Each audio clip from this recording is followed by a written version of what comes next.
Your reproductive system is wonderfully complex, yet the signals it gives you can be quite simple, helping you identify the fertile and infertile times in your cycle. You may have noticed different types of discharge throughout your menstrual cycle. The sensation that this discharge produces at the vaginal opening, called the vulva, also changes. This is because your cervix produces different types of mucus in response to changing hormone levels. Your cycle begins with menstrual bleeding, when the lining of your uterus, called the endometrium, is shed. Following menstruation, your cervix becomes blocked by a thick plug of mucus that prevents sperm from entering the uterus. This means that you are infertile. Many women feel dry at the vulva during this time. Other women notice a pattern of discharge that feels and looks the same day after day. The number of days that you experience this unchanging pattern will determine the length of your cycle. In an average cycle, this pattern of infertility lasts for a few days. If your cycle is short, you may not experience any days of this infertile pattern.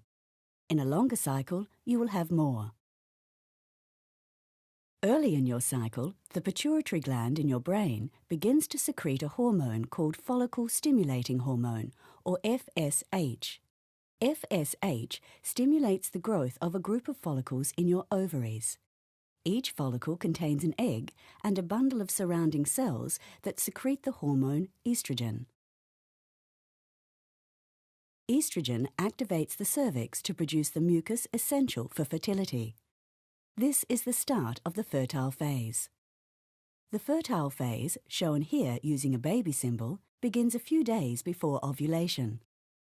One type of mucus produced by the cervix dissolves the plug, which means sperm can now enter the uterus. Another type of mucus filters out damaged sperm cells. Yet another type nourishes the sperm, so they can live for up to 5 days in your reproductive system. It forms channels which help the sperm travel through your reproductive system to meet and fertilize the egg. You become aware of your developing fertility by the changes in the mucus that you feel and see at the vulva.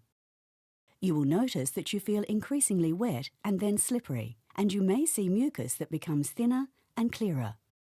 The last day of the slippery feeling is called the peak of fertility. It is very close to the time of ovulation. As one follicle nears maturity, the pituitary gland is stimulated to release a surge of another hormone called luteinizing hormone, or LH. LH triggers ovulation, the release of the egg from its follicle.